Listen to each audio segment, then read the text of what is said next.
आप सबका स्वागत है आपके अपने यूट्यूब चैनल फार्मा एमसीक्यू में। तो बच्चों हमारी सीरीज़ को कंटिन्यू करते हैं। 5000 प्लस एमसीक्यूज़ की सीरीज़ है जिसमें हमने कितने क्वेश्चंस कर लिए 5750 तक क्वेश्चंस हमने डिस्कस कर लिए इसमें। ओके, तो अभी आगे क्वेश्चंस लेके आई हूँ इसमें मैं 5751 से क्वेश्चंस हम इसमें देख लेते हैं कैसे क्या क्वेश्चंस हमने इसमें इंक्लूड करे। बच्चों सीरीज़ आपके सभी गवर्नमेंट फार्मासिस्ट एग्जाम्स, जितने भी अपकमिंग गवर्नमेंट फार्मासिस्ट एग्जाम है, रेलवे है, डीएसएसबी है, चाहे वो स्टेट का चाहे वो सेंट्रल लेवल का फार्मासिस्ट का एग्जाम है बच्चों, है ना। डिफरेंट सेंटर के भी आपके जो है वैकेंसीज है और आपके स्टेट की भी वैकेंसीज है, तभी सभी के लिए सीरीज़ बच्चों बहुत ही इंपॉर्टेंट रहने वाली है। ओके, तो देखो इस सीरीज़ में ठीक है जो मोस्टली जो बहुत सारे प्रीवियस क्वेश्चन हम लोग डिस्कस कर लेंगे, है ना।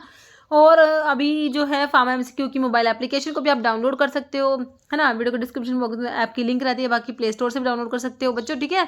तो वहाँ पर बहुत सारे मैंने फ्री टेस्ट भी डाले हुए, उन फ्री टेस्ट को भी अटैम्प्ट करो, है ना, जिससे हमें पता लगता है कि हमारी कैसी कितनी प्रिपरेशंस है, अपने आप को हम एनालाइज कर पाते हैं ना। बहुत सारे टेस्ट सीरीज है, उसमें जाके आप चेक जरूर करना वीडियो जो है ऐप को। ओके, और बाकी क्रैश कोर्सेज भी है जिसमें आपको ये मटेरियल भी पीडीएफ की फॉर्म में मिलता है, पीडीएफ जो ऐप में डाउनलोड होती है। ओके, तो अभी देखो क्वेश्चंस है, which part of brain is primarily responsible for coordinating voluntary muscle movement and maintaining balance and posture. देखो ब्रेन के पार्ट की बात हो रही है बच्चों, और जो कौन सा पार्ट जो क्या करेगा, आप पोस्चर एंड बैलेंस को मेंटेन करके रखता है ना, ऐसा ब्रेन का कौन सा पार्ट है। तो बहुत ही बारीकी क्वेश्चन देखो आपके एग्जाम में बना है कि भाई पोस्चर और बैलेंस को मेंटेन करने के लिए हमारा कौन सा ब्रेन का पार्ट है, और ये क्या कंट्रोल करता है, वॉल्यूंटरी मसल मूवमेंट्स को भी कंट्रोल करता है। देखो सेरिब्रम बच्चों, सेरिब्रम तो हमारा क्या होता है, लार्जेस्ट पार्ट होता है ब्रेन का cerebrum. Cerebellum is the answer of your question, answer is option 2। Okay, बाकी मेडुला जो होता है बच्चों, ब्रेन स्टेम में हमारा मेडुला आता है, तो मेडुला के बाद अपनी स्पाइनल कॉर्ड स्टार्ट हो जाती है ना। तो मेडुला जो होता है बच्चों, इसमें ना वाइटल सेंटर्स प्रेजेंट होते हैं, जैसे कि आपका कार्डियोवास्कुलर सेंटर कहाँ पर है, मेडुला में है। रेस्पिरेटरी सेंटर कहाँ पर है, मेडुला में है। तो ये वाइटल सेंटर्स मेडुला में होते हैं। बाकी हाइपोथैलेमस है जिसमें जैसे टेम्परेचर रेगुलेटिंग सेंटर है हमारा, ये हाइपोथैलेमस में होता है। ओके, तो यहाँ पर आपका क्वेश्चन है कि आपने जो पोस्चर और बैलेंस के लिए ना, तो हमारा सेरिबेलम हमने याद रखना, ऑप्शन 2। नीचे which type of joint allow for the greatest range of motion, है ना। सब ग्रेटेस्ट मोशन जो है इसमें कौन से जॉइंट में अलो होता है, हिंज जॉइंट है, पिवोट है, बैलेंस सॉकेट है, सैडल है। सारे बच्चों आपको जो है साइनोवियल जॉइंट के एग्जांपल दिए गए हैं। साइनोवियल जॉइंट जो हमारे क्या होता है बच्चों, फ्रीली मूवेबल जॉइंट्स होते हैं, उनके एग्जांपल्स लिखे हुए हैं, क्योंकि हम जॉइंट्स 3 टाइप के पढ़ते हैं। सूचर जो फाइब्रस या फिक्स्ड जॉइंट्स होते हैं, जैसे ब्रेन में सूचर्स होते हैं, है ना। एक साइनोवियल जॉइंट्स होते हैं, एक कार्टिलेजिनस जॉइंट होते हैं, ठीक है, जो स्लाइटली मूवेबल होते हैं। साइनोवियल जॉइंट्स जो फ्रीली मूवेबल होते हैं। तो यहाँ पर आपसे क्वेश्चन बना है कौन से जॉइंट में ग्रेटेस्ट रेंज ऑफ मोशन अलो होता है, तो ये ध्यान रखेंगे हमारा बॉल एंड सॉकेट जॉइंट होता है। ओके, आंसर आपका क्या होने वाला है, ball and socket joint, answer is option 3। तो बॉल एंड सॉकेट जॉइंट में बच्चों आपके एग्जांपल क्या बनते हैं, जैसे कि आपके बॉल एंड सॉकेट जॉइंट में आपका शोल्डर जॉइंट आता है ना, और आपका हिप जॉइंट आता है, ये बॉल एंड सॉकेट जॉइंट के एग्जांपल होते हैं। Next, which protein in skeletal muscle bind calcium ion, तो कौन सी प्रोटीन है स्केलेटल मसल्स में जो क्या करेगी, कैल्शियम आयन से बाइंड होती है ना, इनिशिएट करते हैं मसल के कॉन्ट्रैक्शन को। कैल्शियम से बाइंड होकर क्या होगा, मसल कॉन्ट्रैक्शन इनिशिएट होता है। कौन सी प्रोटीन है स्केलेटल मसल्स की, एक्टिन है, मायोसिन है, ट्रोपोमायोसिन है या ट्रोपोनिन। तो कैल्शियम इनमें से किससे, देखो मसल जो हमारे देखो कॉन्ट्रैक्टाइल प्रोटीन है, एक्टिन मायोसिन भी, तो मसल कॉन्ट्रैक्शन के लिए जो कैल्शियम बच्चों बाइंड होगा वो हमारी होता है किससे, ट्रोपोनिन से, है ना। ट्रोपोनिन जो होती है उससे हमारा कैल्शियम बाइंड होगा और इनिशिएशन होता है हमारे मसल कॉन्ट्रैक्शन का। फिर व्हेन कैल्शियम आयन रिलीज होती है सार्कोप्लाज्मिक रेटिक्यूलम से, है ना, they bind to troponin protein से बाइंड होते हैं, कोजिंग ए कन्फर्मेशनल चेंज। जिससे क्या होता है बच्चों, कन्फर्मेशनल चेंज होता है, दैट अलो मायोसिन, ठीक है, फिर क्या होगा, myosin to interact with actin, myosin actin से इंटरैक्ट करेगी और हमारा मसल कॉन्ट्रैक्शन स्टार्ट होगा। Okay, what is the primary function of SA node, sinoatrial node जो है हार्ट में होता है बच्चों, उसका प्राइमरी फंक्शन क्या होता है। देखो आपका जो ऐसे नोड होता है ये हमारा हार्ट में प्रेजेंट है। एक तो क्वेश्चन यही बनता है, ऐसे नोड का कहाँ पर है बच्चों, हमारा हार्ट में प्रेजेंट है। देखो पंपिंग ब्लड टू ओटा, तो ब्लड को पंप करने का ऐसे नोड का काम नहीं होता। जनरेट इलेक्ट्रिकल इम्पल्स, ये बिल्कुल सही है बच्चों, इलेक्ट्रिकल इम्पल्स जनरेट होती है हमारे ऐसे नोड से इलेक्ट्रिकल इम्पल्स जनरेट होती है। बाकी रेगुलेट ब्लड प्रेशर को रेगुलेट नहीं करेगा। बाकी क्लोजिंग द हार्ट वॉल, यहाँ पर भी इसका रोल नहीं है। Answer is option 2। तो ये ऐसे नोड जो होता है बच्चों साइनोएट्रियल नोड होता है, इसको ना pacemaker of the heart भी कहते हैं। इम्पल्स को जनरेट करने का काम होता है इसका। क्या करता है ये? इम्पल्स जनरेट करता है। It is also known as pacemaker of the heart. बहुत बार क्वेश्चन बना है कि भाई पेस मेकर कौन सा है, इम्पल्स कौन जनरेट करेगा, ऐसे नोड कहाँ पर होता है। सारे यार हर तरीके जितने क्वेश्चन बन सकते सारे बने हुए हैं।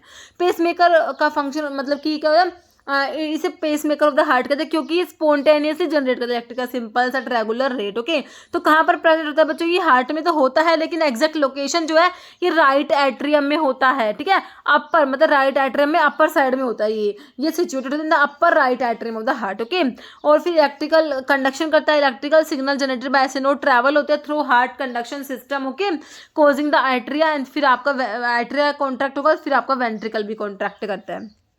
नेक्स्ट है which condition involve the progressive degeneration of motor neurons. कह रहे मोटोर न्यूरॉन्स का क्या होगा? प्रोग्रेसिव डिजनरेशन होता है ऐसी इस कंडीशन में। ये कंडीशन है कौन सी आपने बतानी है, जिसमें न्यूरॉन्स मोटोर न्यूरॉन्स की स्पेसिफिकली बात की गई, उनका क्या रहा है? प्रोग्रेसिवली डिजनरेशन हो रहा है लीडिंग टू मसल। इससे क्या हो जाएंगे? आप देखो न्यूरॉन्स जो मोटोर न्यूरॉन्स है वो डिजनरेट हो जा रहे हैं प्रोग्रेसिवली, तो हमारी मसल्स वीक हो जाएंगी और एट्रोफी हो जाएगी। तो कौन सी कंडीशन में होता है? मल्टीपल स्क्लेरोसिस दिया है आपको, माइसीना ग्रेविस में नहीं होता बच्चों ऐसा। एमाइलोट्रोफिक लेटरल स्क्लेरोसिस या मस्कुलर डिस्ट्रोफी। तो ये जो मोटोर न्यूरॉन्स का स्पेसिफिकली बच्चों डिजनरेशन हो रहा है ये हमारा होता है ALS में। ऑप्शन 3 हो जाएगा amyotrophic lateral sclerosis. Okay, answer is option 3। देखो ये जो ALS है इसको ना लो गैट डिजीज भी कहा जाता है। स्पेसिफिकली अफेक्ट करती है मोटोर न्यूरॉन्स को ये अफेक्ट करती है ब्रेन और स्पाइनल कॉर्ड में, कोजिंग ग्रेजुअल मसल वीकनेस हो जाएगा, eventual paralysis due to degeneration की वजह से। ओके, मल्टीपल स्क्लेरोसिस में क्या होता है बच्चों? इसमें जो न्यूरॉन्स के जो माइलिन शीथ होती है ना बच्चों, उस पे देखो primary affect myelin sheath around neurons ना CNS में, leading to various neurological symptoms including weakness. ठीक है, तो मल्टीपल स्क्लेरोसिस के ऊपर भी क्वेश्चन बना है, इंपॉर्टेंट है। मस्कुलर डिस्ट्रोफी भी इंपॉर्टेंट है, इसके ऊपर क्वेश्चन बना हुआ है। जेनेटिक एक बार था कि जेनेटिक डिजीज कौन सी है, which of the following is disease of genetic origin, है ना। तो genetic condition that cause progressive muscle weakness and atrophy, तो ये हमारा मस्कुलर डिस्ट्रोफी है ना। फिर माइसीनिया ग्रेविस तो आपको पता है ऑटो इम्यून डिजीज होती है, auto immune disorder that disrupt communication between neurons and muscles causing muscle weakness. ठीक है, तो हमसे मोटोर न्यूरॉन्स की स्पेसिफिकली बात करी गई थी, तो हमारा आंसर जो ALS इसमें क्या था? ये ALS हो गया था। ओके, नेक्स्ट है which of the following drug is considered as benzodiazepine tranquilliser. Benzodiazepine tranquilliser कौन सा है? डायजेपाम बिल्कुल बेंजोडायजेपिन में आता है। जोलपिडम आपका नॉन बेंजोडायजेपिन है बच्चों, है ना, तो काट तो ये नॉन बेंजोडायजेपिन है। फ्लॉक्सिटिन तो आप पढ़ते हो SSRI में आता है। फ्लॉक्सिटिन, फ्लॉक्सामिन, सर्ट्रालिन, सिटालोप्राम, एसिटालोप्राम, पेरोक्सिटिन, जिधर SSRI selective serotonin reuptake inhibitors होते हैं। एटिनोलोल तो बच्चों हमारे लोल वाले क्या होते हैं? बीटा ब्लॉकर होते हैं। एटिनोलोल तो बच्चों कहते हैं बीटा 1 सेलेक्टिव ब्लॉकर में आता है ना। Beta 1 selective cardio selective beta blocker भी इन्हें कहते हो, तो ये वहां पर पढ़ते हो। लोल वाले बीटा ब्लॉकर होता है, हटा दो। तो आपसे बेंजोडायजेपिन पूछा गया है, तो हमारा डायजेपाम आंसर हो जाएगा, ऑप्शन 1 बिल्कुल करेक्ट हो जाएगा। ओके, नेक्स्ट है which hypnotic agent is known for its rapid onset of action. इसमें कौन सा हिप्नोटिक है जिसका क्या रैपिड ऑनसेट ऑफ एक्शन होता है? कॉमनली यूज करोगे टू ट्रीट इंसोम्निया को ट्रीट करने के लिए यूज कर रहे हो। इसको कौन सा हिप्नोटिक दे रखा है? ये क्या है? एसजोपिक्लोन है ये, है ना। जोपिक्लोन का ये स्टीरियो आइसोमर है, एसजोपिक्लोन है, नाम से पता लग रहा है। एमिट्रिप्टाइलिन, प्रोपेनोलोल, मेटफॉर्मिन। देखो मेटफॉर्मिन बच्चों बाइगोनाइड्स में आती है, तो जो आपके कहाँ पढ़ते हो? ओरल हाइपोग्लाइसेमिक्स में काट दो इसको, यहाँ इसका वहाँ पर भाई ये एक करेगा। ओरल हाइपोग्लाइसेमिक है तो इसको हम डायबिटीज के केस में यूज कर लेंगे, यहाँ पर इसका काम नहीं भाई, इंसोम्निया नहीं ट्रीट करेगी ये। प्रोपेनोलोल बच्चों हमारा बीटा ब्लॉकर है, ठीक है। तो और जो है एमिट्रिप्टाइलिन जो है ये एंटी डिप्रेसेंट्स में आता है। तो हिप्नोटिक तो बच्चों यहाँ पर आपका ऑप्शन 1 ही दे रखा है, एसजोपिक्लोन ही दे रखी है, जो आपकी हिप्नोटिक होती है। जो आप जेड ड्रग पढ़ते हो ना, देखो आपके जो बेंजोडायजेपिन्स होते हैं, एक आपके नॉन बेंजोडायजेपिन्स होते हैं, उनको ना जेड ड्रग भी बोल देते हैं, क्योंकि उसमें ना जेड वाली जोपिक्लोन, जेलप्लोन, ये जेड वाली ड्रग आती है, तो उनको जेड ड्रग भी बोलते हैं, जो इंसोम्निया को ट्रीट करने के लिए यूज करी जाती है। तो उसी में जोपिक्लोन का आइसोमर एसजोपिक्लोन है, तो आंसर ऑप्शन 1 आपका करेक्ट हो गया। ओके, कह रहे देखो एसजोपिक्लोन कंसिडर एज नॉन बेंजोडायजेपिन या जेड ड्रग और सिडेटिव और हिप्नोटिक ऑफ साइक्लोपायरोलोन एक ग्रुप है, इस मतलब कि साइक्लोपायरोलोन इसमें रिंग होता है, ये एस स्टीरियो आइसोमर होता है जोपिक्लोन का, है ना। चलो भाई ठीक है, नेक्स्ट देखो which antidepressant drug is classified as SSRI, selective serotonin reuptake. एक एग्जाम में तो बच्चे फुल फॉर्म ही पूछी थी, मैंने आपको कराया भी है वो क्वेश्चन, है ना। तो इस सीरीज में जितने भी क्वेश्चंस बने हुए हैं बच्चों, सारे क्वेश्चंस आपको मिलने वाले हैं एग्जाम में, जितने भी क्वेश्चन बने हुए हैं। Okay, SSRI selective serotonin reuptake inhibitor. तो कौन सा एंटीडिप्रेसेंट होता है? तो बच्चों मैंने इसमें आपको कितने ड्रग बता रखे हैं, फ्लोक्सिटिन बता रखे, फ्लोक्सामिन, सर्ट्रालिन, स्टेलोप्राम, एस्टेलोप्राम और प्रोक्सिटिन देख लो कौन सी रखी है, इसमें सर्ट्रालिन दे रखा है ना। बाकी इमिप्रामिन तो बच्चों आपका TCAs में आता है, जो आपके एंटीडिप्रेसेंट ड्रग है बच्चों। एंटीडिप्रेसेंट्स में आपके TCAs जो होते हैं ना, TCA ट्राइसाइक्लिक एंटीडिप्रेसेंट्स, है ना। तो उसमें एक तो होता है NN5-HT रिएप्टेक इनहिबिटर होते हैं, एक होते हैं प्रेडोमिनेंटली एन रिएप्टेक इनहिबिटर, है ना। तो NN5-HT रिएप्टेक इनहिबिटर में इमिप्रामिन आता है, वहां पर पढ़ते हो इसको। तो ये तो आपका वहाँ आता है। फिनेल्जीन जो है ये हमारे माओ इनहिबिटर में आ जाएगा। बसपिरोन, जीपिरोन, स्पापिरोन, या स्पाइरोडिकेन डायोन डेरिवेटिव्स में आते हैं। तो यहाँ पर आपका SSRI में आंसर ऑप्शन 2 करेक्ट हो गया। मतलब which adrenergic drug is used as bronchodilator है in the treatment of asthma.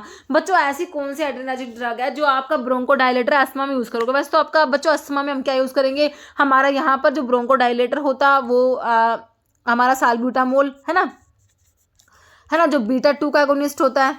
लेकिन अब ऑप्शन देखो क्या मिला आपको, एपिनेफ्रिन दे रखा है, तो ये अल्फा पे भी काम करता है बच्चों, बीटा पे भी काम करता है। बाकी देखो क्लोनिडिन तो यहाँ पर काम करोगे नहीं, क्लोनिडिन तो बच्चों अल्फा पे काम करता है। ये तो मतलब ब्रोंकोडायलेटर, तो ब्रोंकोडायलेशन तो कराएगा ही नहीं। मीटोप्रोलोल लोल वाले बीटा ब्लॉकर है बच्चों, ये तो क्या करेंगे, ब्रोंकाई को डायलेट करने के बजाय उनको कॉन्स्ट्रिक्ट ही करा देंगे, काट ही दो, है ना। फिनाइलएफ्रिन का भी बच्चों अल्फा पे ही काम होता है, ये ब्रोंकोडायलेटर नहीं होता बच्चों, मिड्रियासिस कराता है। फिनाइलएफ्रिन क्या करता है बच्चों, मिड्रियासिस कराता है। When cycloplegia is not required, है ना, ओनली मिड्रियासिस रिक्वायर्ड। तो आपका फिनाइलएफ्रिन को याद करना, नेजल डिकंजेसेंट होता है फिनाइलएफ्रिन, ये भी बात याद रखना, काट दो। तो आंसर क्या बचा आपका, एपिनेफ्रिन बचा बच्चों। एपिनेफ्रिन जो होता है बच्चों ये अल्फा पे काम करता है, जो हमारा एड्रेनलिन है ना, ये अल्फा पे और बीटा दोनों पे काम करता है ना। अल्फा 1 अल्फा 2 इस टाइप से, और बीटा के भी रिसेप्टर जो है उन पे काम करता है, एगोनिस्टिक एक्टिविटी। तो यहाँ पर आंसर आपका 1 हो जाएगा। बाकी हम जो है ब्रोंकोडायलेटर यूज करते हैं, हमारा कौन सा अस्थमा में, हमारा साल्ब्यूटामोल यहाँ पर होता है। बट जो है ऑप्शंस के अकॉर्डिंग आपको आंसर करना है, तो यहाँ पर ऑप्शंस के अकॉर्डिंग हमारा ऑप्शन 1 ही करेक्ट है। ओके, नेक्स्ट है which of the following is an oral hypoglycemic agent use to manage type 2 diabetes को मैनेज करने के लिए कौन सा ओरल हाइपोग्लाइसेमिक एजेंट यूज करोगे? सिंपल ओरल हाइपोग्लाइसेमिक के क्लासिफिकेशन से क्वेश्चन है। वॉरफेरिन तो बच्चों कोमैरिन डेरिवेटिव होता है। जो वॉरफेरिन कहाँ पढ़ते हो बच्चों आप, जो आपके ओरल एंटीकोएगुलेंट ना, ओरल एंटीकोएगुलेंट में वॉरफेरिन आता है। पेरेंटल में हिपैरिन पढ़ते हो, ओरल में आपका वॉरफेरिन जो कोमैरिन डेरिवेटिव 4 हाइड्रोक्सी कोमैरिन डेरिवेटिव होता है वॉरफेरिन। ठीक है, हटा दो इसको, यहाँ पर नहीं आएगा काम इसका। इंसुलिन ग्लार्गिन बच्चों इंसुलिन की प्रेपरेशन है ना, तो इंसुलिन ग्लार्गिन, डिग्लूटैक, डाटिमर, ये आपके लॉन्ग एक्टिंग इंसुलिन में आते हैं। क्योंकि रैपिड एक्टिंग में लिस्प्रो, एस्प्राट, ग्लूलिसाइन पढ़ते हो, ये आपके लॉन्ग एक्टिंग में इंसुलिन ग्लार्गिन, डाटिमर, डिग्लूटैक और प्रोटामिन, जिंक इंसुलिन, ये आपके लॉन्ग एक्टिंग इंसुलिन की प्रेपरेशन होती है। तो इंसुलिन तो बच्चों टाइप 2 डायबिटीज जो है इसमें हमारे ओरल आपसे क्या पूछा, ओरल हाइपोग्लाइसेमिक, तो इंसुलिन को तो आपको पता है ओरली दे नहीं सकते, काट दो, है ना। इंसुलिन तो ओरली नहीं दे सकते, इसको हम सब कुटेनस रूट से देते हैं। ठीक है, ग्लिपिसाइड बिल्कुल करेक्ट हो जाएगा। जो ग्लिपिसाइड है बच्चों, जो ओरल हाइपोग्लाइसेमिक्स में सल्फोनाइल यूरियाज होते हैं ना, सल्फोनाइल यूरियाज में तो फर्स्ट जनरेशन आते हैं जिसमें टेक केयर 2 ड्रग आती है, क्लोरप्रोपामाइड, टोलब्यूटामाइड। दूसरे आपके जो है ये जी वाले ड्रग आते हैं, ग्लिपिजाइड, देखो कौन कौन सी आती है, ग्लिपिजाइड, ग्लिक्लेजाइड, ग्लिमेपिराइड, ग्लाइबिराइड, ग्लिबनक्लेमाइड, सारे जी वाले ड्रग आती है। तो ये आपका करेक्ट आंसर हो गया। बाकी इनोक्सा पैरिन वाले बच्चे हमारे लो मोलिकुलर वेट हिपैरिन होता है, पैरिन वाले लो मोलिकुलर वेट हिपैरिन में पैरिन आ रहा ना, तो ये हिपैरिन वाले, ये क्या है, पैरिन वाले लो मोलिकुलर वेट हिपैरिन्स होते हैं। तो यहाँ पर जो बच्चों आपका आंसर बन गया ऑप्शन 3 बिल्कुल करेक्ट हो गया। Next example of schedule G drug बच्चों, शेड्यूल जी की ड्रग कौन से, जी में शेड्यूल जी में देखो, शेड्यूल जी में क्या आता है बच्चों, मेडिकल सुपरविजन वाले ड्रग के लिए शेड्यूल जी मैंने आपको GMS से याद करा रखा है ना, मेडिकल सुपरविजन वाली ड्रग आती है।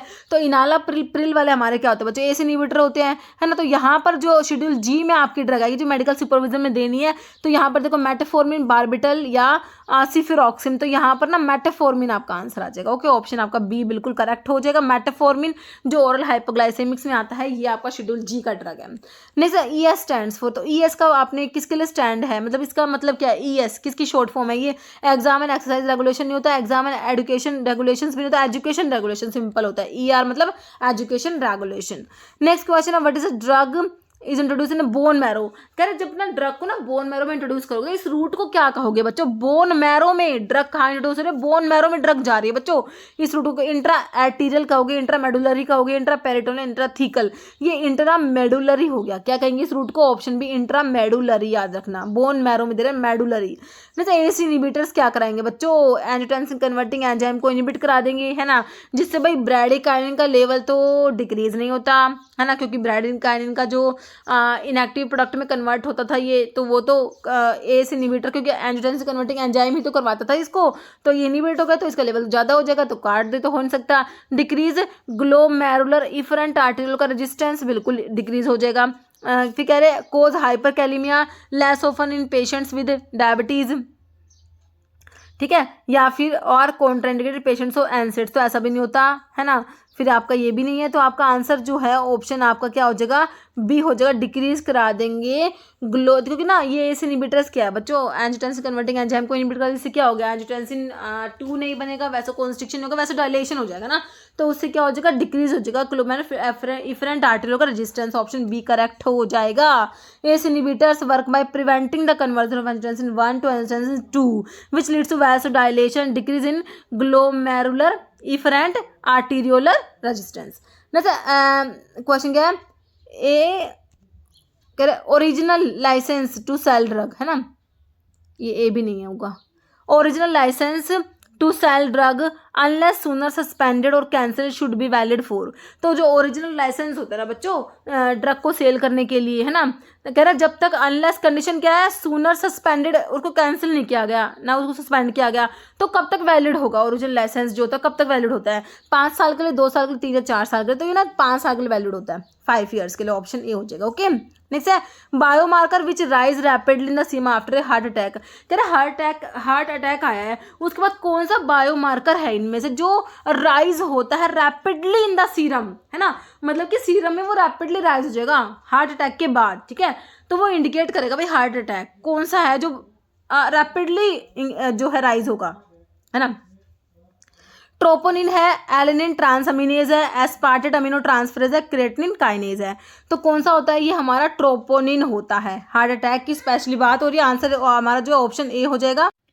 ट्रोपोनिन देखो बच्चों एक ऐसा प्रोटीन होता है specifically found in heart muscles and जब कह रहे हार्ट मसल डैमेज होती है like during a heart attack it is release into the blood stream causing a noticeable increase in troponin level. तो ट्रोपोनिन का लेवल जो है वो इंक्रीज हो जाएगा। ओके तो आपका जो है आंसर ऑप्शन 1 बिल्कुल करेक्ट हो गया। बाकी एलेनिन ट्रांसअमीनेज है, एस्पार्टेट अमीनो ट्रांसअमीनेज, क्रिएटिनिन काइनेज, ठीक है। तो जो स्पेसिफिकली हार्ट अटैक के टाइम पे जो है हार्ट अटैक जो होगा उससे जो आपका लेवल बायोमार्कर है जो राइज होगा वो ट्रोपोनिन होगा। ऑप्शन 1 करेक्ट हो जाएगा। जैसे which of the following is not a condition that is treated with beta blocker. तो इसमें से कौन सी कंडीशन है जो ट्रीट बीटा ब्लोकर से नहीं होती, है ना, बीटा ब्लोकर जिसके लिए यूज़ नहीं करे जाते, ठीक है। हाइपरटेंशन में तो देखो बीटा ब्लोकर जो है यूज़ होते हैं, है ना। माइग्रेन में माइग्रेन की प्रोफाइलैक्सिस में पढ़ते हैं प्रोपेनोलोल दिया जाता है।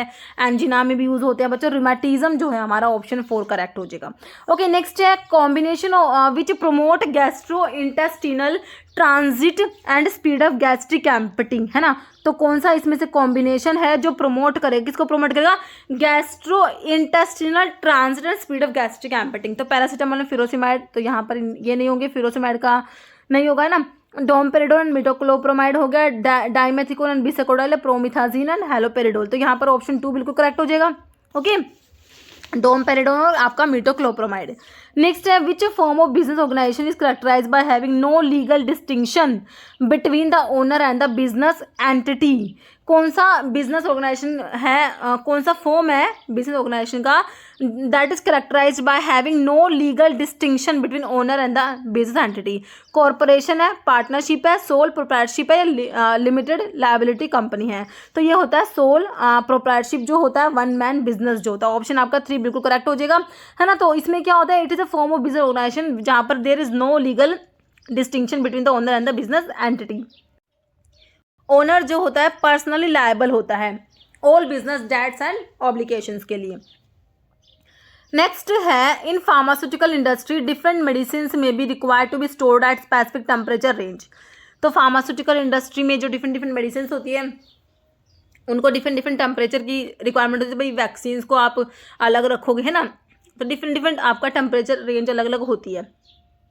तो आपके इसके ऊपर क्वेश्चन बना हुआ है, तो आपने इसमें मैच करना। ओके, डीप फ्रीज दे रखा है, रेफ्रिजरेटर, कोल्ड या कूल और रूम टेम्परेचर। ठीक है, तो देखो डीप फ्रीज, तो डीप फ्रीज कितना हो जाएगा? डीप फ्रीज के लिए देखो 2 से 8 तो हमारा रेफ्रिजरेटर के लिए होगा। ओके, डीप फ्रीज के लिए आपका हो जाएगा बिलो 50 -15, तो 1 का सी होगा। बच्चों देखो 1 का सी सिर्फ एक ही ऑप्शन में आपको मिला है। आपने देखो अब 1 का सी आपको सिर्फ और सिर्फ ऑप्शन 2 में मिला है। ओके, तो 1 का सी हो गया डीप फ्रीज के लिए बिलो -15 डिग्री सेल्सियस। उसके बाद रेफ्रिजरेटर का 2 से 8 डिग्री हो जाएगा, है ना। कोल्ड और कूल के लिए आपका 8 से 15 डिग्री सेल्सियस हो जाएगा, और रूम टेम्परेचर आपका 15 से 25 डिग्री सेल्सियस हो जाएगा। ओके, तो थोड़ा ध्यान में, ऑप्शन 2 राइट हो जाएगा आपका। तो ये कंडीशंस लिखी हुई है, डीप फ्रीज के लिए बिलो -15 डिग्री सेल्सियस, रेफ्रिजरेटर के लिए 2 से 8 डिग्री सेल्सियस, कोल्ड और कूल के लिए 8 से 15, और room temperature 15 to 25। Okay, next है what is the primary function of drug house in pharmaceutical distribution में। ड्रग हाउस का प्राइमरी फंक्शन क्या है आपने बताना है। ओके, हाँ, तो इसमें क्या है, what is the primary function of drug house pharmaceutical distribution में? मैन्युफैक्चरिंग ऑफ ड्रग को मैन्युफैक्चर करना, डायरेक्ट सेल करना कस्टमर्स को, कंज्यूमर्स को, स्टोरेज करना, मैनेजमेंट करना, and distribution of pharmaceutical products, या रिसर्च करना और डेवलपमेंट करना। तो ड्रग हाउस का जो है फंक्शन है इन फार्मास्यूटिकल डिस्ट्रीब्यूशन में, तो उसमें क्या होता है देखो, स्टोरेज है ना, क्या होगा, स्टोरेज होगा, मैनेजमेंट होगा और डिस्ट्रीब्यूशन होगा फार्मास्यूटिकल प्रोडक्ट्स का। ओके, कह रहे ड्रग हाउस को फार्मास्यूटिकल होलसेलर भी कहते हैं, act as intermediary between drug manufacturer and pharmacies, buying drug in bulk then distributing them to various health care providers, essentially managing the storage and distribution of the medications. Which of the following is critical aspect of drug house management to ensure compliance and regulations? कह रहे marketing and advertising strategy, employee training and development, inventory management and proper record keeping या research and development activity. तो answer option 3 हो जाएगा, inventory management and proper record keeping.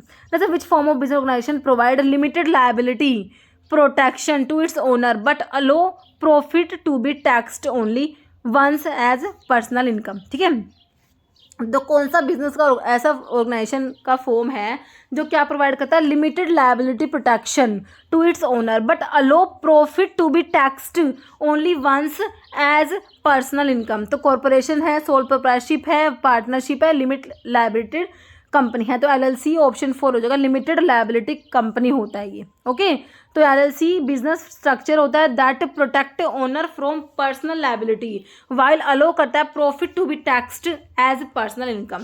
Which the following is proton pump inhibitor use to reduce gastric acid secretion. तो PPI में कौन सी drug आती है? Proton pump inhibitor में आपको पता है प्राजोल वाले आते हैं, रेंटेडिन तो बस जो H2 ब्लोकर में आता है, H2 ब्लोकर्स है ना, हिस्टामिन के H2 रिसेप्टर को ब्लॉक कराते हैं, H2 ब्लोकर में टिडिन वाले ड्रग आते हैं। तो ये तीनों तो H2 ब्लोकर दे रखे हैं आपको, सिर्फ PPI की एक ही ड्रग दे रखी है, ऑप्शन 2 ओमिप्राजोल। नेक्स्ट है which antacid is known to cause constipation कराता है। कौन से एंटासिड्स होते हैं? देखो मैग्नीशियम सोल्ट्स वाले एंटासिड्स होते हैं वो तो हमारे डायरिया कराते हैं, और एल्यूमिनियम वाले होते हैं वो कॉन्स्टिपेशन कराते हैं। तो देखो magnesium hydroxide, calcium carbonate, aluminium का हाइड्रोक्साइड है और सोडियम बाइकार्बोनेट। तो आपके ना मेनली आपसे पूछा कॉन्स्टिपेशन ना हमारा एल्यूमिनियम वाले कराएंगे, ऑप्शन 3 हो जाएगा एल्यूमिनियम हाइड्रोक्साइड। मतलब which agent is commonly used in topical formulations for its antibacterial and wound healing property। कौन सा एजेंट कॉमनली यूज करते हैं टॉपिकल फॉर्मुलेशंस में, है ना, एंटीबैक्टीरियल और वाउंड हीलिंग प्रॉपर्टी के लिए? बताइए। हाइड्रोकोर्टिसोन करेंगे, बेसिट्रासिन, लिडोकेन, बीटामिथासोन। तो आपसे पूछा है एंटीबैक्टीरियल प्रॉपर्टी, है ना, तो कौन सा है इसमें से आंसर? आपका ऑप्शन 2 हो जाएगा, बेसिट्रासिन हो जाएगा। यही आपको एंटीबायोटिक दिख रही है जो एंटीबैक्टीरियल प्रॉपर्टी दिखाएगी है ना, तो ऑप्शन 2 बिल्कुल करेक्ट हो गया हमारा। Next, which of the following H2 receptor blocker, H2 receptor antagonist is most likely to cause drug interaction to inhibition of CYP cytochrome P50 enzyme को इनिबिट कराएंगे। तो एंजाइम इनिबिटर कौन सी मैंने आपको हिस्टामिन H2 रिसेप्टर ब्लोकर बताइए जो enzyme inhibitor होती है बच्चों, one and the only cimetidine. Cimetidine हमारा क्या करते हैं, हिस्टामिन के H2 रिसेप्टर को ब्लॉक तो कराती है, साथ में ये एंजाइम इनिबिटर भी होती है बच्चों, याद रखना। और इसमें इमिडाजोल रिंग भी होती है, ये भी याद रखना, इमिडाजोल रिंग भी होती है इसमें, ये H2 रिसेप्टर को ब्लॉक कराती है, जाइनेकोमास्टिया भी करा देती है, ये एंजाइम इनिबिटर भी होता है। सारी बातें सिमेटिडीन के बारे में याद रखना, ठीक है। ये सारे H2 रिसेप्टर ब्लॉकर दे रखे हैं, बाकी एंजाइम इनिबिटर हमारा सिमेट्रिडिन होता है। नेक्स्ट है which of the following agent is use to decrease the chance of having stomach ulcer. कौन सा एजेंट होता है जो क्या करता है, use to decrease chance of having stomach ulcer, ठीक है, अल्सर के चांसेस को डिक्रीज कराएगा इन पेशेंट्स की, कौन से पेशेंट्स में, टेकिंग एनसेड्स, जो एनसेड्स ले रहे हैं, है ना, non steroidal anti inflammatory drugs जो ले रहे हैं पेशेंट्स, उनमें अल्सर के चांसेस को रिड्यूस कराएगा, है ना, जैसे कि इंक्लूडिंग इसमें एस्पिरिन भी इंक्लूड है, ठीक है। तो हम पढ़ते हैं भाई एनसेड्स क्या भाई पैप्टिक अल्सर कोज करा देते हैं, है ना, तो इसमें से एक ड्रग है जो क्या करेगी, एनसेड्स के द्वारा जो पैप्टिक अल्सर कोज होता है तो उसको रिड्यूस कराएगी। दिस मेडिसिन कैसे काम करते हैं, बता रखे कैसे काम करते हैं medicine. This medicine work by helping the stomach को हेल्प करती है protect itself against acid damage and decrease the amount of acid produce by stomach, ठीक है। तो कौन सी ड्रग बता दो अब ये, सुक्राल्फेट, तो ये तो अल्सर प्रोटेक्टिव में आता है।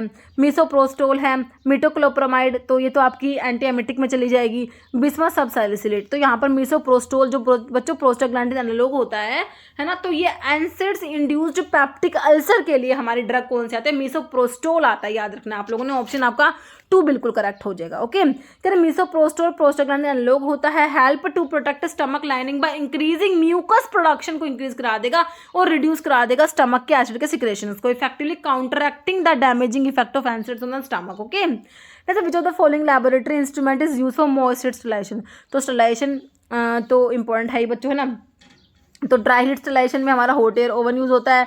मॉइस्ट हीट स्टरलाइजेशन में हमारे ऑटोक्लेव होती है, जिनके लिए सर्जिकल ड्रेसिंग्स के लिए पढ़ते हो ना, सर्जिकल ड्रेसिंग को कैसे स्टरलाइज करोगे, सर्जिकल ड्रेसिंग्स को ऑटोक्लेव होते हैं, तो मॉइस्ट हीट स्टरलाइजेशन ही यूज करते हैं सर्जिकल ड्रेसिंग्स के लिए ना।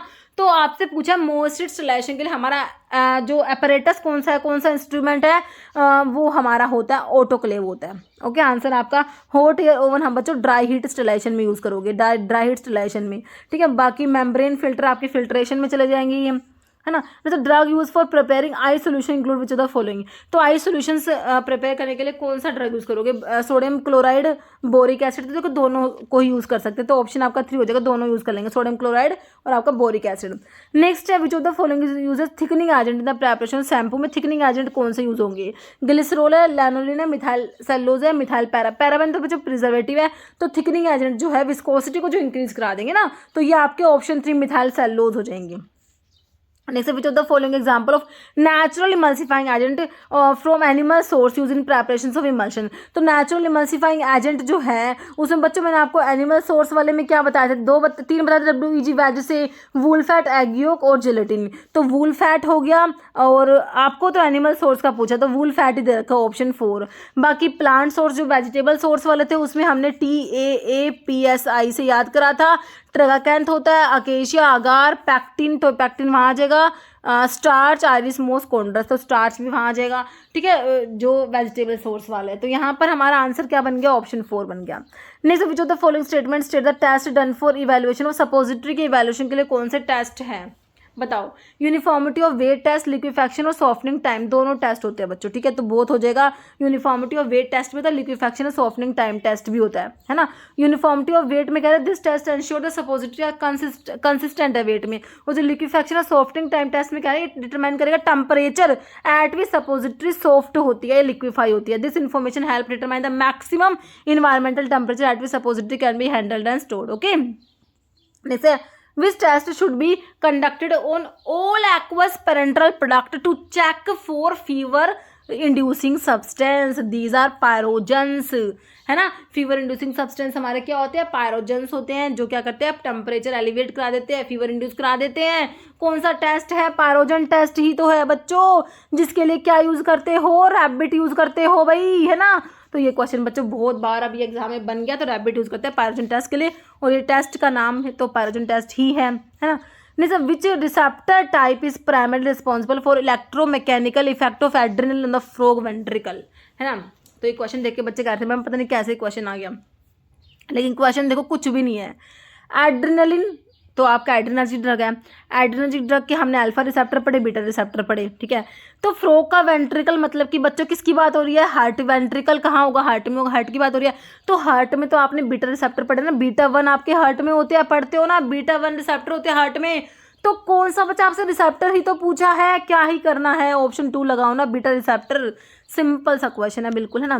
जैसे what happen to response of the isolated guinea pig ileum to small dose of histamine. कह रहे हैं जो ये गिनी पिग इलियम है, कह रहे हैं इस पे क्या एक्सपेरिमेंट करा, what happen to response of isolated guinea pig ileum to small dose of histamine when they are altered with small dose of acetylcholine. ठीक है, स्मॉल डोज ऑफ हिस्टामिन के बाद में क्या करा है, small dose of acetylcholine apply करा है, तो क्या रिस्पॉन्स होगा।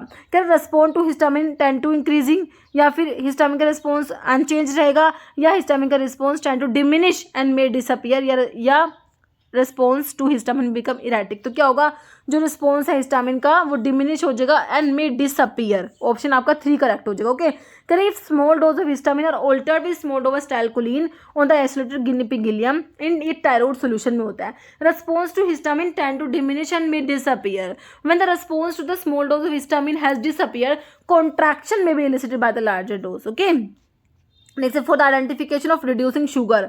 रिड्यूसिंग शुगर को आइडेंटिफाई करने के लिए आपके जो रिड्यूसिंग शुगर के लिए आप पढ़ते हो भाई, टॉलरेंस टेस्ट होता है, टॉलरेंस रिएजेंट यूज होता है ना।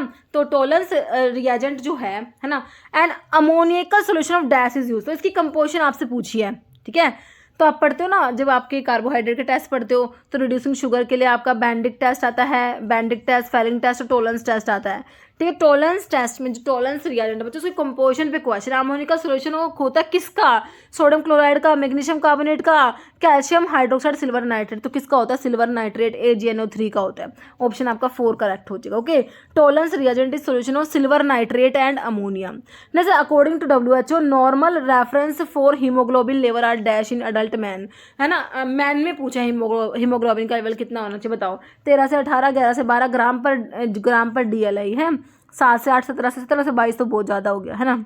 7 से 8 बहुत ही कम हो गया, तो ये ऑप्शन जो है 1 हो जाएगा। 13 से 18, 13 to 18 ग्राम पर DL होता है मैन के लिए, है ना, और वुमेन के लिए जो है आपका 12 से 16 gram per DL। Okay, next है according to drug and cosmetic act which of the following कह रहे does not fall under the definition of misbranded drug. तो मिस ब्रांडेड की बात हो रही है। ओके बच्चों, मिस ब्रांडेड की डेफिनेशन, मिस ब्रांडेड की डेफिनेशन मैंने आपको क्या बताई है, मिस ब्रांडेड क्या बताइए, इफ नॉट लेबल्ड, एक तो not labelled in the prescribe manner, labelled वाला रखना नो, if it is not labelled in the prescribe manner, if it contain colour which is not prescribe, if its label contain false और misleading statement.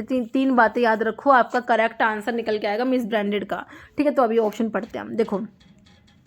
If it is an imitation of या substitute for another drug या resemble another drug, तो ऐसे सारा की बात होगी बच्चों। इमिटेशन, सब्सिट्यूट, रिजेंबल, तो ऐसे सारा ही हो गया, तो है ना। तो ये तो आपका क्या हो गया, स्पूरियस की बात होगी। आपसे क्या पूछा है, does not fall under definition of misbranded drug. Answer तो ऑप्शन यही निकल के आ गया। ये ए वाले तो मेरे स्पूरियस की डेफिनेशन दे रखी है बच्चों यहाँ पर, है ना।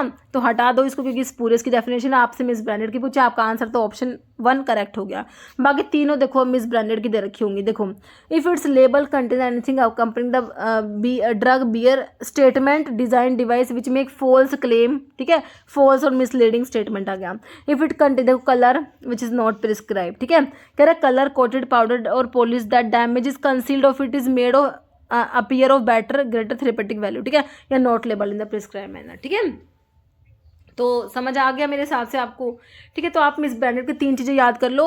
If it contain colour which is not prescribe, if it is not label in the prescribe manner, and if its label contain false और मिसलीडिंग स्टेटमेंट, ठीक है। छोटे करके इनको याद कर लो, है ना। तो बस आपका आंसर निकल के आ जाएगा।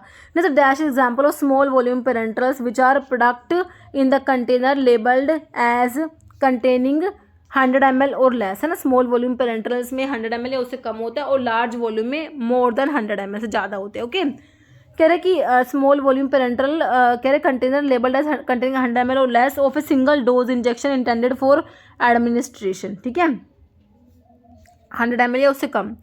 तो फ्रक्टोज इंजेक्शन मतलब स्मॉल वॉल्यूम पेरेंट्रल की बात हो रही है। Fructose injection, dry powder, electrolyte से इन्वर्ट शुगर इंजेक्शन, तो इसमें से ड्राई पाउडर आपका ऑप्शन 2 करेक्ट हो जाएगा। Okay, next, dry cough is a common side effect. कौन सी ड्रग कराएगी, बताओ। ड्राई कफ कौन कराता है ना, जो आपके ACE इनहिबिटर कराते हैं, क्योंकि वो क्या करते हैं बच्चों, ब्रैडिकाइनिन आपके इनएक्टिव सब्सटेंस में कन्वर्ट नहीं होता, उसका लेवल ज़्यादा हो जाता है, उसकी वजह से ड्राई कफ होता है ब्रैडिकाइनिन की वजह से।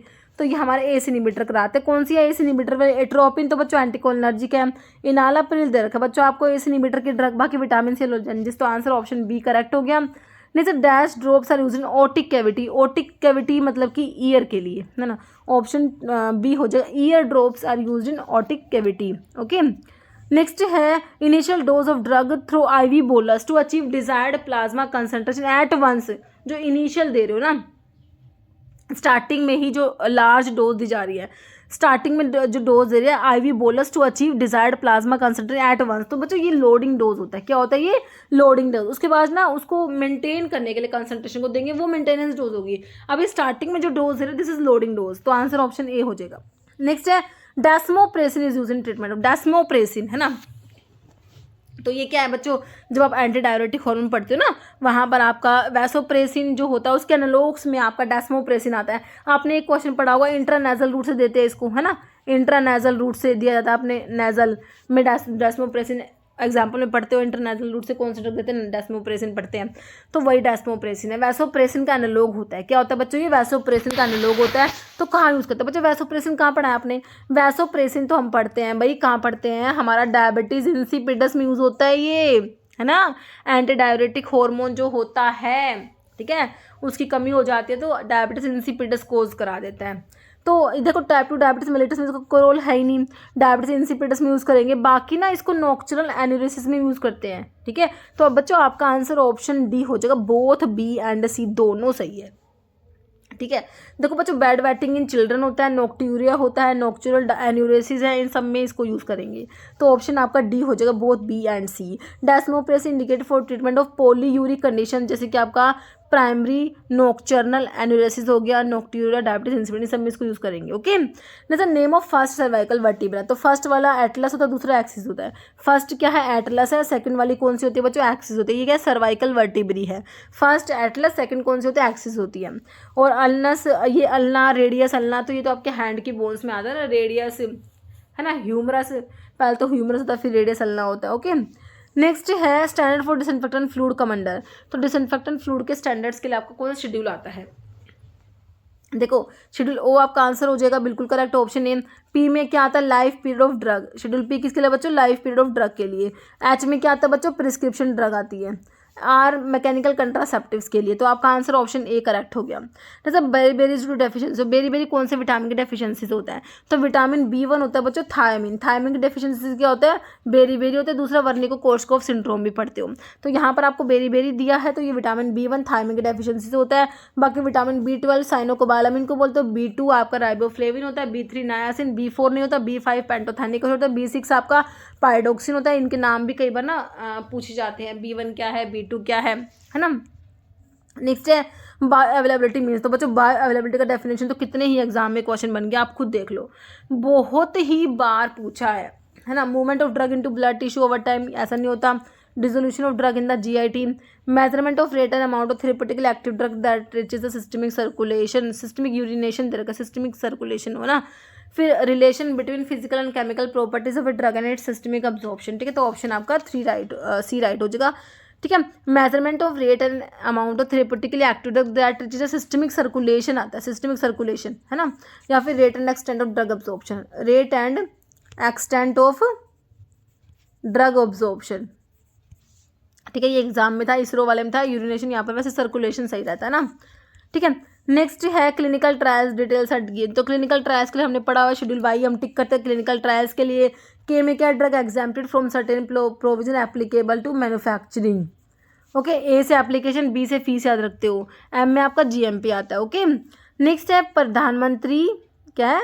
प्रधानमंत्री भारतीय जन औषधि परियोजना जो है फॉर जेनेरिक मेडिसिन के लिए, provide quality medicines to the mass at affordable price. It is implemented by which of the following ministry? Okay, बताइए। Ministry of health and family welfare, ministry of chemical and fertiliser, ministry of AYUSH या ministry of social justice and empowerment. तो ये option B आ जाएगा, ministry of chemical and fertiliser, option B आपका correct answer हो जाएगा। Okay बच्चों, ठीक है, तो इस वीडियो में इतने क्वेश्चन थे। ओके, तो मिलते हैं आप लोगों से नेक्स्ट वीडियो में। ठीक है बच्चों, अगर आपको वीडियो अच्छी लगी इसे लाइक करना, शेयर करना, चैनल पर नए हैं तो मेरे आप लोगों से रिक्वेस्ट है कि चैनल को प्लीज़ सब्सक्राइब जरूर करना। और बच्चों जो आपकी 5000 MCQ की PDF थी मैंने उसमें 500 क्वेश्चन तो ऐड कर दिया, उसको 5500 MCQ को बना दिया है। अभी जैसे ही ये हमारे 200 क्वेश्चन और हो जाएंगे तो ये नेक्स्ट 500 क्वेश्चन मैं उसमें और डाल दूंगी, फिर आपकी वो 6000 MCQ की PDF बन जाएगी। ओके ठीक है बच्चों, मिलते हैं आप लोगों से नेक्स्ट वीडियो में। Okay thank you.